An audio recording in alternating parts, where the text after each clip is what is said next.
the New England Patriots. Drake Maye absolutely, positively, obviously dominating against the New York Giants. And I specifically brought this screen up because if you're watching the game, you know how crazy this is.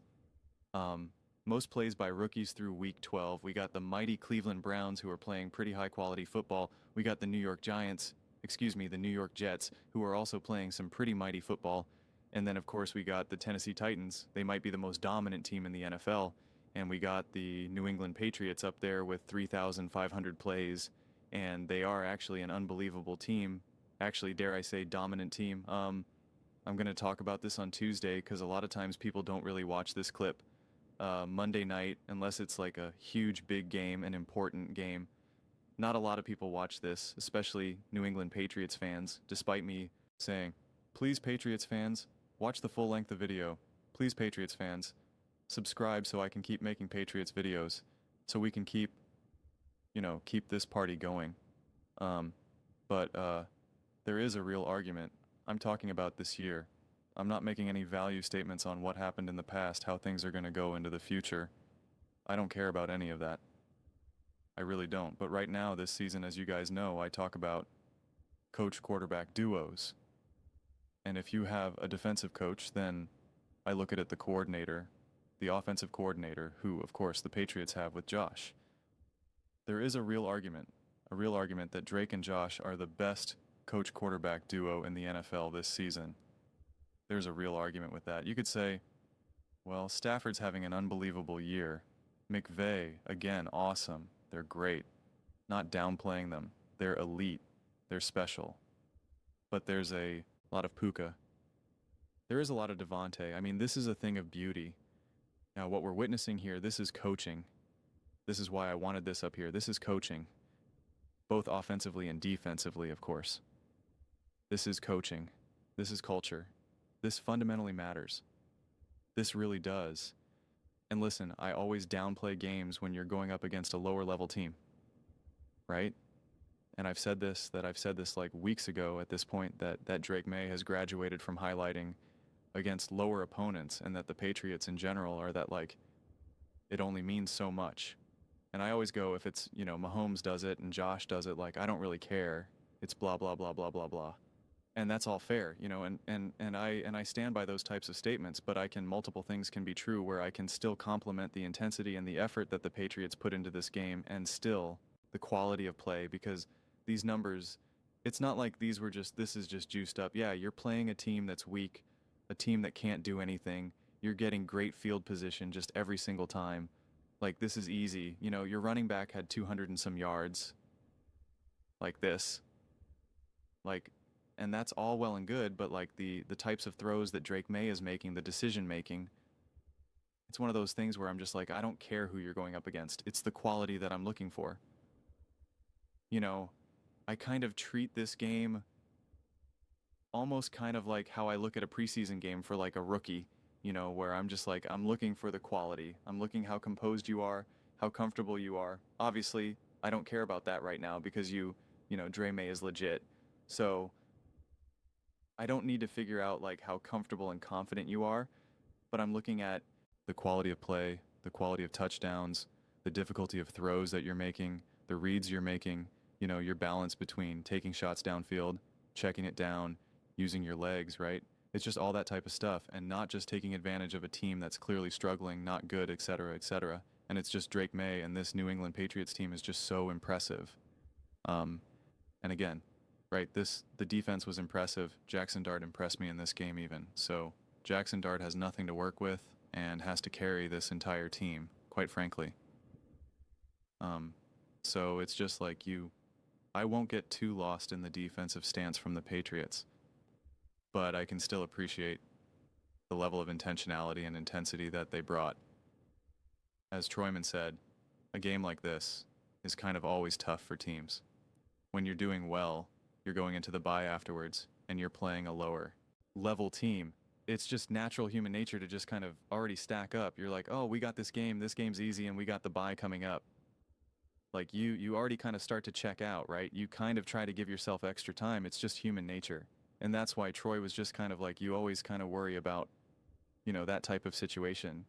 And there was no sense of that. It was just intensity, intensity, intensity. Special teams. I mean, there was a couple wild special teams. I mean, Timon and Joe Buck were just laughing.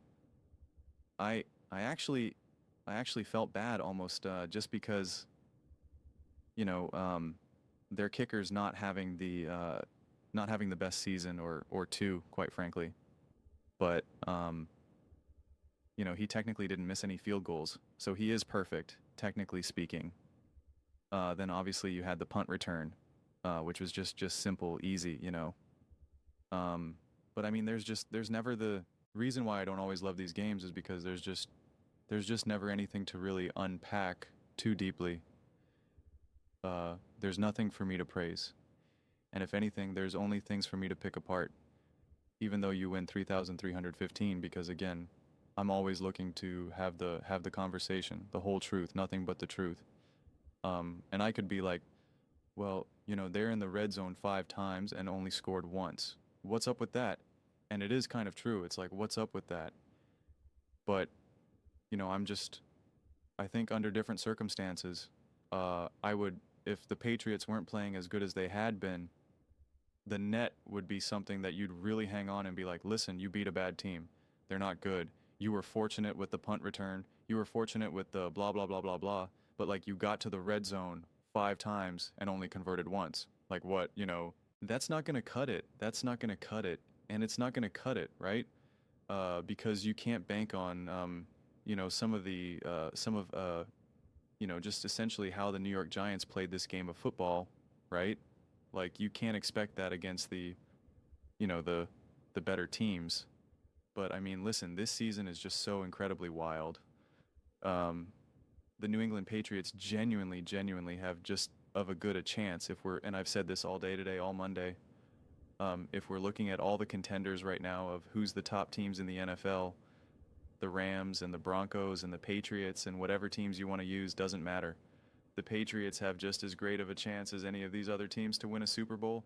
I really, really firmly believe that, and I'll emphasize that on Tuesday. The two things that I'll emphasize on Tuesday are Drake and Josh, top coach quarterback duo, um, and the Patriots having a genuine chance of winning the Super Bowl just as much as any of the other teams out there. I don't I don't see a strong reason why we should elevate the Rams, the Broncos, the Seahawks. Again, like whatever teams you want to use. You could say, well, that's Stafford and that's McVay and they have experience. And I get it and it's worth discussing if the time comes. But as of right now in December, I personally just don't have a strong reason to believe that they get the edge, right? And I felt that way with Jaden Daniels and the Washington Commanders in the first 2 rounds. I didn't feel that way against the Eagles, and that ended up being correct. I did feel that way against the Bucks and the Lions. That ended up being correct. So you can't just dismiss a team that because they're young when they have the culture, when they have the quarterback, when they have the coaching staff, the coach who's won multiple Super Bowls, obviously, as a player, Josh, who's won Super Bowls, obviously, as a coach. Like, you got the culture, you got the pieces, you got the dudes in key spots, and the young players that need to step up are stepping up. And Drake May, the guy is already a 10-year vet in his prime. I mean, I don't know what to tell you. Drake May is unbelievable. He is elite. He is special. And there are not many quarterbacks that I would take over him right now. In fact, you could make the argument that if we were going to play the whole, well, we have to consider age right now. You have to consider age. You have to consider health. You have to consider that. Who would you want right now? You'd be hard-pressed to find many quarterbacks, if any. Because Stafford, you got to factor in the age. Uh, Lamar Jackson, you got to factor in the age, health, etc. You got to factor it in. Jaden Daniels, I'm mega high on Jaden. Got to factor in the health, etc., etc. You can make the argument like who would you genuinely pick over Drake May right now? Like if you had to say like I have this franchise for the next 10 years. There's a real argument that we say I'm going to have a quarterback for the next 10, 15 years. Who do I want? Drake or Patrick Mahomes? There's a real argument that you would say I'm going to pick Drake May because of his youth, because of the runway that the man has ahead of him.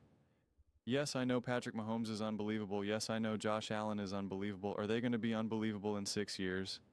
I don't know. Is Drake May going to be unbelievable in 6 years? Most definitely. Absolutely. Unless there's just the worst luck in the world, and I'm just not going to, build a take around that.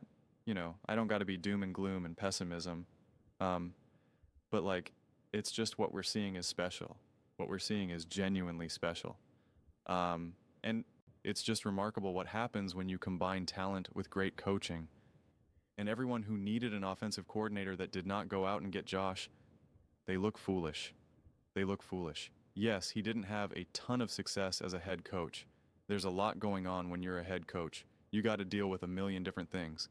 But anyone who needed a coordinator, who genuinely needed a coordinator, and did not say, we'll take that guy who's had an insane amount of success, uh, you know, uh, you look foolish. You look foolish. And so this team is built to be awesome for years and years and years and years and years. I can't wait to hear every but what about, and I guess they won't consider it a sophomore slump, but they'll be like a sophomore slump for Drake May. And it's like that won't happen when you're a great quarterback and you have great coaching and you just have a good enough team around you.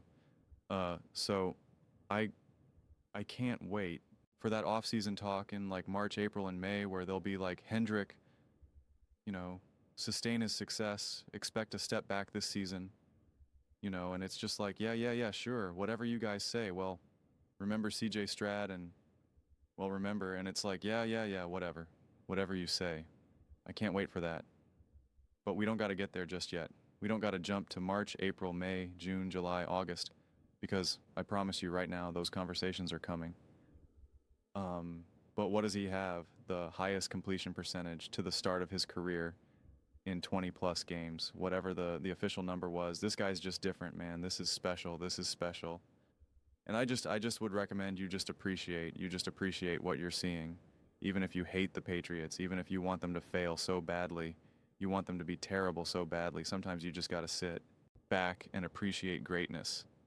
Um, and I'll have a lot of repeat takes on Tuesday about that for more people to actually genuinely hear it. Because this is just watching Drake May. I get bored a lot of times when I'm watching, non-competitive games. I'm watching a game like this, and obviously, I think the Patriots are going to win. And if the Patriots win, it also continues to prove my take correctly. But a part of me, I'm still kind of like, I hope Jackson Dart scores here. Like, I want some action. Troy Amen was like, oh, that could have been a pick six. And then the game would have changed. And part of me was like, well, I don't want Drake May to get a pick six.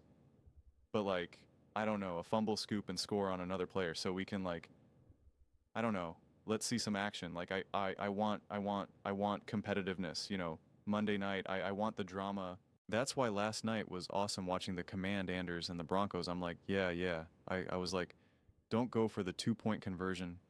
Get the extra point. And then I want to see Bo Nix have the ball with 2 minutes to go again. That's what I want to see here.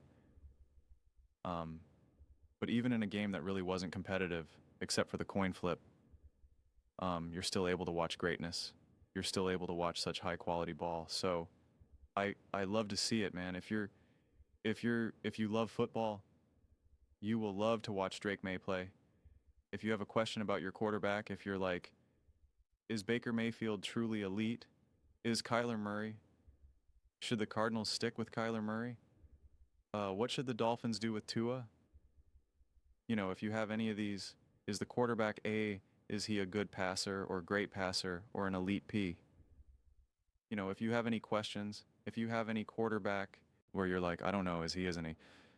Just watch a very young Drake May play and you go, oh, that's what you're looking for. Oh, okay. I get it now. I get it now. It's a little bit different when you see like a Mahomes or a Josh Allen whose physicality, physical traits, the amount of success that a Mahomes has had is through the roof, obviously. Um, Look at a Drake M, you'll say, oh, that's the difference. I see now. I see now. But those are just my thoughts. I'd absolutely love to hear yours. What do you guys all think about the MVP Drake May? Let me know your thoughts in the comments below. I read every single comment, whether you agree with me or disagree with me. Either way, let's get in some discussions. Let's get in some fights. But ultimately, Let's just have some fun. And please do consider subscribing. We are building an amazing community here and absolutely love to see part of it. I want to build something that we all generally feel connected to, something that we're really excited to be part of. I think we're well on our way to doing it. Please don't forget to give this video a thumbs up, as it really does help the visibility and the algorithm. Thank you so much.